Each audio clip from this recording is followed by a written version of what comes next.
Let me ask you a question. Is it possible that we live in a world where there are supercars that are able to be driven on a daily basis?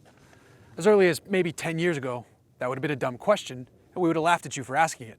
Today, though, we have cars like this. This is the McLaren 570S, and yes, it is very livable on a daily basis. And I'm going to show you how that's possible. Supercar doors, though, still.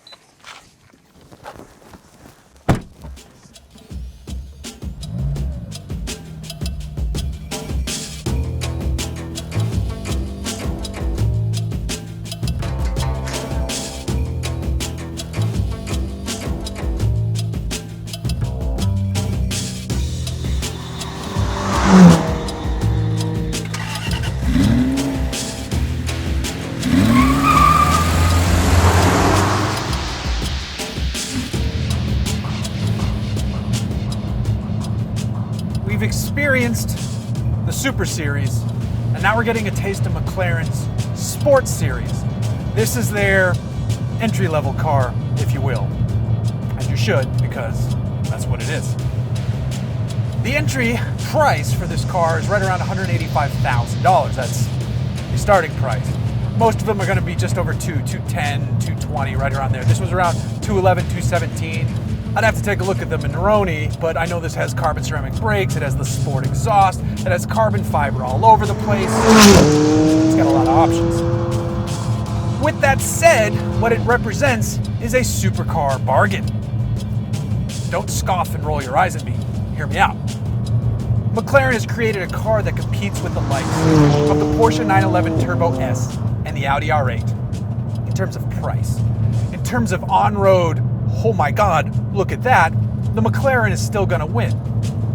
So that's where it represents a deal. It's cheaper than a Lamborghini Huracan, and it's fast as anything out there, and it manages to do that while retaining a mid-engined rear-wheel drive layout. We do not have all-wheel drive here, like in most of the competition, with the exception of the Lamborghini 580-2, which is the most mental awesome Lamborghini you can get until you go for the street cruising Aventador. So what do you get when you spend 200 grand on a McLaren? Well, you get a car that is holy shit capable, just like the rest of the family. This car is wickedly fast. Out back we have the familiar 3.8 twin turbocharged V8 engine. It's making 562 horsepower and a torque figure that I forget, but I will fill in right here. It's attached to a 7-speed dual clutch gearbox that shifts quicker than I can blink. And I shouldn't be blinking because this car, like I said, holy shit fast. Great brakes, great steering, fast reactions all around from throttle response, turn in, every shift up or down. It's all quick, it's all fast, it's all precise, it's all excellent and focused. And you'd expect nothing less when there are McLaren badges afoot. Here's where it turns into a livable supercar though. It's easier to get in and out of this than the 650 and the 675. It still has wide side sills, but it's like they're shaved down a bit. You still have the crazy billionaire doors, which is great because you want that in a supercar. Ingress and egress, which are two words that I know what they mean. It's easier to get in and out of the car. That's important.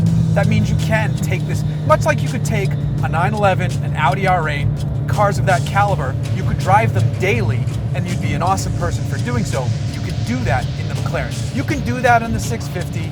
You can do it in the 675 if you're mental, but you're not going to be as comfortable. These seats are awesome. Nice, comfortable leather buckets that are multi-way adjustable, unlike in the 675 when they were fixed hardback seats. Those are great when you're on a racetrack. These are great all the time.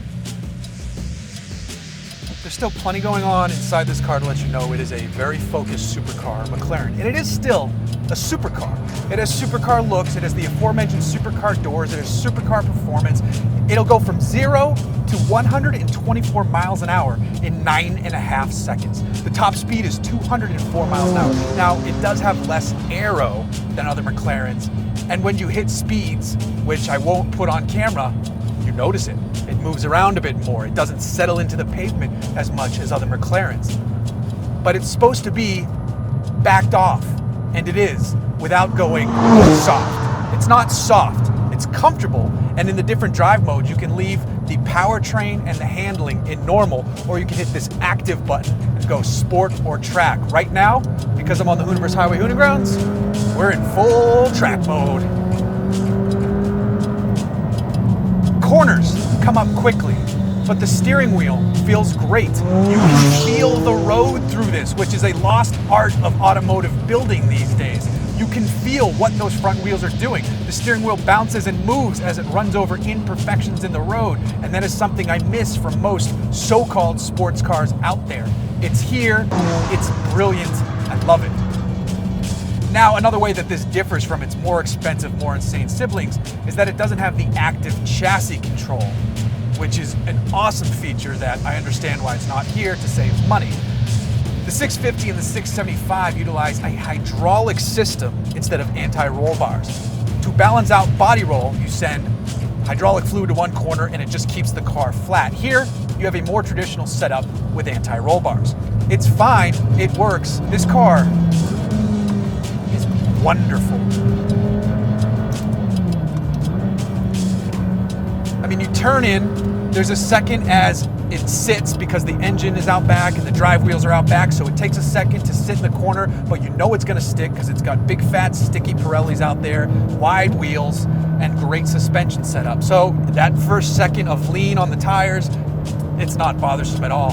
Inside the cabin with the windows up, there's some good noise, there's some gear noise, there's some engine noise, but I've been told outside the car is where the party is, and this thing is way louder than you think. Roll down the windows, you'll hear some of it, but you really have to be behind the car at full tilt to experience it.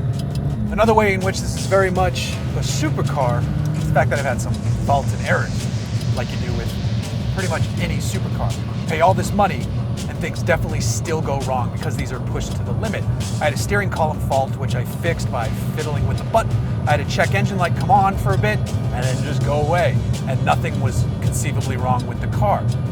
Besides those quibbles, I've had zero issues with this, and this thing is wonderful. There's a luxury side to this car with this nicer, softer interior. We have a Bowers & Wilkins sound system. You have the familiar McLaren Iris infotainment system, which I know is basically just Android backed, but who cares? It works really well, and it actually looks great. It's really nicely designed with the McLaren font and the McLaren home button. With the sound system, with my phone paired, the music comes in. It has a really good sound system. It has touches of suede and Alcantara in here. It has the leather I mentioned. There's tons of carbon fiber, so it's still very racy. There are no buttons on the steering wheel, and the single carbon fiber piece shift paddles, which cross over to the other McLarens, and it's a piece I love. It's a single piece set there behind the steering wheel, turns with the steering wheel. I know some people like the paddles to stay where they are. I love it when it turns with the wheel because your hands should be on the wheel and you're right there. You know, I mean, I'm not driving like this. What up? Just cruising my McLaren. Oh, shift? Yeah, cool. Now, if you don't want to shift, if you do want to drive like an asshole, you can put it in drive, automatic, let it handle it itself, and sit back and cruise. You can take a road trip in this car and be quite comfortable. I don't want to take a road trip. I want to trip out on this road. Here's a section of road where the car's amazing. Right here, that's a bump. In every car I drive on that section of road, I know that bump very well, it massively unsettles the car as you're going into an uphill right. This car eats it up in a second and keeps moving. It's not that you don't feel it, because you do, but it irons it out perfectly while still telling you that you just drove over it. That is wonderful. So for around $200,000, which I know, tons of money. Relatively speaking here though, this is an insane bargain. Much like the V8 Vantage from Aston Martin is an insane bargain at $100,000. The $200,000 bargain happens from McLaren, and that's awesome. You can put a McLaren in your garage for the price of a hopped up Audi or a super duper Porsche and just win the neighborhood battle of who's got the coolest car. And then when you take it to the track, you might win there too, because this thing is fast as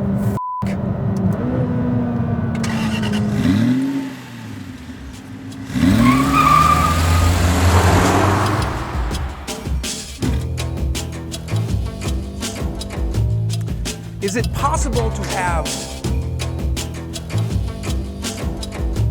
is it actually,